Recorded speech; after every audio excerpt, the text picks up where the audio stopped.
প্রথম সেহরি করার জন্য কি কি রান্না করলাম এবং ইফতারির জন্য কি আয়োজন করলাম, কি দিয়ে ইফতারি করলাম সেইগুলি নিয়ে থাকছে আজকের ভিডিওটা। আশা করি খুব ভালো লাগবে।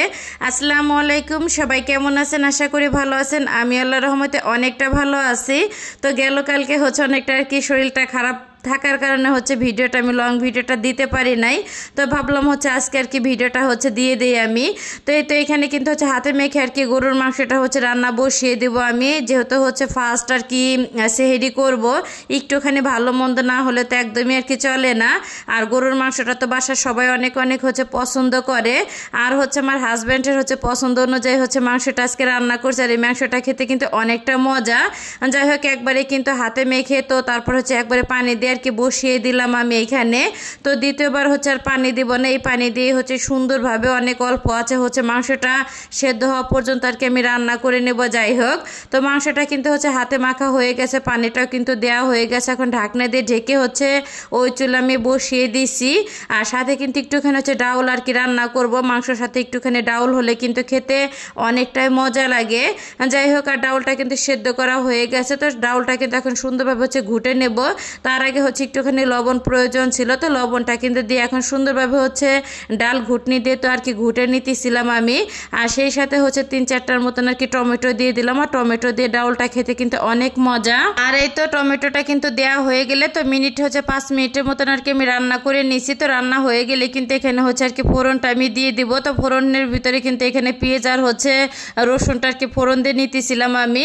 আর এই তো ফোড়নটা কিন্তু আর কি ঢেলে দিলাম ডাউলের ভিতরে। আর আমি কিন্তু রমজান মাস আসতে না আসতে কিন্তু সরিষার তেল আর কি খাওয়া শুরু করে দিছি, কারণ অনেকটা পরিমাণে গ্যাসের আর কি সমস্যা। এর জন্য আর কি ভাবলাম যে সয়াবিন তেলটা রমজান মাসে খাবো না, যেহেতু আর কি রোজা রাখার আর কি ইচ্ছা আছে পুরাটাই। এর জন্য ভাবলাম যে সরিষার তেলটা দিয়ে আর কি রান্না বান্না করব। আর এদিকে কিন্তু ডাউলটা রান্না হয়ে গেলে তো মাংসটা কিন্তু আর কি রান্না আমার হয়ে গেছে। তো লাস্টের দিকে একটুখানি আর কি পেঁয়াজ বেরেস্তা দিয়ে দিলাম।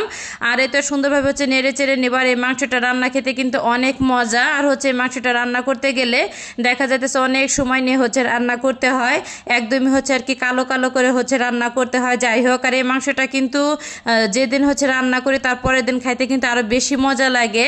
আর এই তো লাস্টের দিকে একটুখানি ভাজা জিরার গুঁড়াটা দিয়ে আর কি নামিয়ে নেব আমি। তো সিহারি কিন্তু খাইছি এই আর কি গরুর মাংস এবং ডাউল দিয়ে। আর এটা কিন্তু গেল কালকের ভিডিওটা। তো গেল কালকে তেমন কিছুই আমি আয়োজন করি নাই বললে চলে, কারণ প্রথম ইফতারিটা আমার হাজব্যান্ড প্রতি বছর আর কি বাসায় সে করার চেষ্টা করে। আর এই তো আমি শুধু একটুখানি আর কি ছোলা ভুনা করছি, সেই সাথে ফল ফ্রুটস একটু কেটে নিছি। আর শরবতটা গোলাইছি। আর বাদ বাকি ভাজা পোড়ার যত আইটেম ছিল সে বাইরে থেকে কিনে নিয়ে আসছে। এটা শুধু এই বছরে না, প্রতি বছরে এই জিনিসটা আমার হাজব্যান্ড করে। আর এই তো এখানে কিন্তু ছোলা আর কি ভুনাটা আমি করে নিলাম, শুধু ছোলা ভুনাটা আর কি আমি করছি। যাই হোক, আর এই তো ছোলা ভুনাটা করা হয়ে গেলে তো বাটিতে কিন্তু আর কি বেড়ে নিলাম আমি। তারপরে কিন্তু অফ ক্যামেরা অনেক কাজে আমি করছি, সেটা আর কি ভিডিওতে নেওয়া হয় নাই। তো ফল ফ্রুটস কেটে নিছি। আর এই তো এটা কিন্তু গুড়ের আর কি শরবত, আখের গুড়ের শরবত। আর আখের গুড়টা গ্রামের বাড়ি থেকে নিয়ে আসা হয়েছিল। যাই হোক, আর এই তো সবকিছু আয়োজন আর কি নিয়ে বসে পড়ছি ইফতারি করার জন্য। আর প্রতি বছরেই কিন্তু প্রথম ইফতারিতে আমার হাজব্যান্ড তার নিজের হাতে মুড়িটা মেখে আমাদের খাওয়ায়। আর তার হাতের মুড়ি ভর্তা খেতে কিন্তু মাশাআল্লাহ দিলে অনেক অনেক মজা। আর কিন্তু আমার বাসার ভিতরে কিন্তু আমরা সবাই রোজা ছিলাম, একমাত্র আমার ছোট্ট বুড়িটা বাদে। তো প্রথম রোজাটা সবার কেমন কাটলো অবশ্যই কিন্তু কমেন্ট করে জানাতে একদমই ভুলবেন না। তো সবাইকে রমজানের শুভেচ্ছা জানিয়ে ভিডিওটা আমি এইখানে শেষ করলাম। সবাই ভালো থাকবেন, আল্লাহ হাফেজ।